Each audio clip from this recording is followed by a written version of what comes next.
Now, if you've ever had a migraine, well, you would know how debilitating it can be. They affect a huge number of Kiwis. The latest estimate is somewhere around 753,000. And according to the Migraine Foundation, it is more common than any other conditions that can cause pain or affect the brain, and is more prevalent than even diabetes, epilepsy, and strokes combined. Now, a survey of 530 sufferers recently found 23% had chronic migraines. That's means 15 or more days a month. Oh, how terrible. International research, though, puts the number at closer to 10%, and the very worst had a near continuous headache. As I said when we were talking about this at the beginning of the show, I used to get them quite bad as a teen and into my 20s, and then they kind of just dissipated. But I can still get them, very rarely now. But when they come, and it can take you out for the day. About half of all respondents said that they've been able to do household work. They were unable, to do household work due to migraines. And more than a quarter had missed 5 or more days of school or work over a 3-month period. So it can really stuff with your life. Sarah Cahill is the co-founder of Migraine Foundation New Zealand, and she joins me now. Sarah, good afternoon. Hi, Leah. Pleasure to be with you here this afternoon. Thank you for having me on. No, and thank you for being available, because, it is a common ailment. But first I need to go right back to the beginning. What is a migraine, and is it classified as a disease or a disability? It is. So, I guess taking it back to basics. So, migraine is, as you said, it's a disabling neurological condition. It's absolutely more than just a headache. So headache is one feature of migraine. It's usually one-sided, and it's usually moderate to severe pain on that side.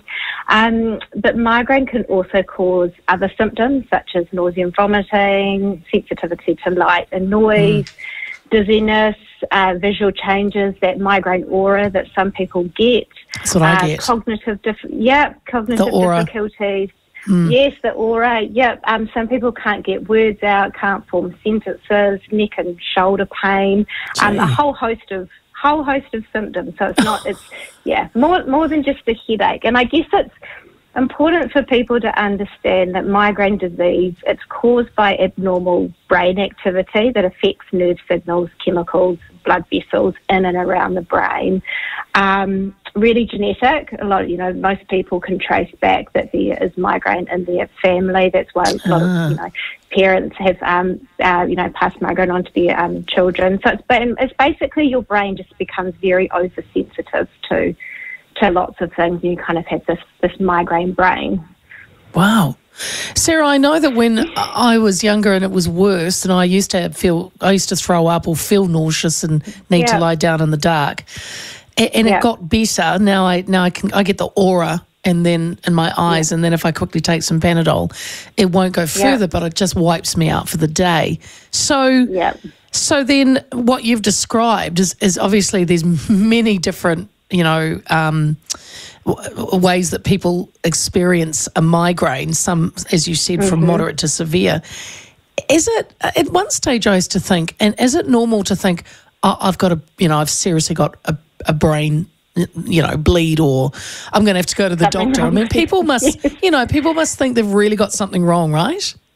Yeah, it's pretty scary sometimes if you have your first migraine attack and you don't know what's happening, and suddenly you can get this kaleidoscope vision if you get an aura, or you get spots and you don't know what's happening. And there's different types of migraine. One is hemiplegic migraine, and that mimics a stroke, and so people think that they're having a stroke, but actually they've got migraine. Hemiplegic migraine. It is very scary. It can take people a long time to be diagnosed with migraine, and people can, spend lots of time seeking answers and having MRIs and scans and, trying to find out what's happening to them. But it's just that they're genetically predisposed to migraine. Yeah. Does it affect one sex over the other? I mean, do women, do we get them more? Do men get them? We absolutely do. Oh, lucky us. So it is. How lucky us, yeah. So men absolutely do get migraine, and I think there is a bit of a, sometimes stigma that only women get migraine. So men absolutely do get migraine, but migraine is about 2 to 3 times more common in women than men. Children get migraine as well, so about 10% of children have migraine, and then obviously when they reach puberty, migraine drops in males, and then it increases, and that's probably a lot to do with hormones. There's lots of things of things that can trigger migraine attacks, but hormones definitely play a big role in migraine. Do you grow out of them? Because I mean, I know, as I said before in my intro, that I had the more severe in my late teens, 20s, and then now in my I'm quite a bit older, Sarah. I don't get them as severe. Does that happen? Yes, I mean, migraine definitely can change over time. So it tends to peak in working age. So myself, I obviously have migraine, and mine were less severe in my 20s, more severe in my 30s. I had 2 children in my early 30s, and that kind of pushed me into going from episodic chronic to migraine. Now I'm on a good preventive, so, my migraine disease is pretty well managed. But yeah, it can, over, various times of your life, it can get better and it can get worse. Often as you get older, migraine can settle down.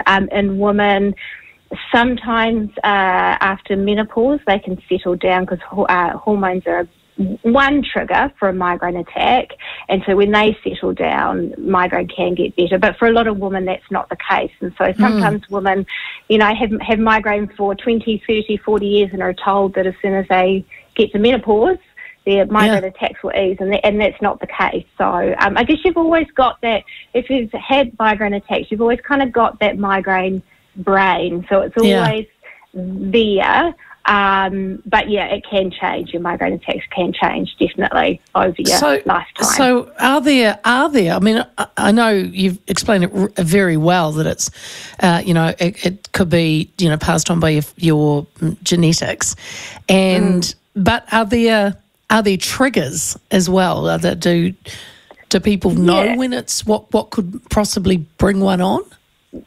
So, yeah, there are definitely triggers. So when people talk about having a migraine or migraines, they're kind of talking about what we talk about as a migraine attack. So, yeah, that can absolutely be triggered. That's kind of your brain becoming oversensitive to changes, really. A lot of them are to do with changes, like the migraine brain. How I like to talk about is the migraine brain likes routine and consistency. So kind of when things change, such as, fluctuations in hormone, changes in routine and your stress, change in your sleep. Sometimes if you sleep too late or too early, kind of changing that can trigger migraine. Alcohol, too much alcohol, dehydration, caffeine, it's all those kind of changes that can, that can always alcohol to blame for everything. Yeah, I mean, some people are okay, but those things don't cause migraine. Migraine is, we often compare it to epilepsy. And so people have epilepsy all the time, and then they have seizures. And so, but they, in between those times that they don't have seizures, they've still got epilepsy. So when we think about migraine as we've always got migraine disease, and then for whatever reason, for a various triggers, we will have a migraine attack. Yeah, got it. You said earlier that you have now got yourself onto is it medication you use, or how are you mitigating yours? Yeah, so I have had a long journey with migraine, and I use a combination of medication and non-medication options. So I am self-funding a new migraine preventive medication called Emgality.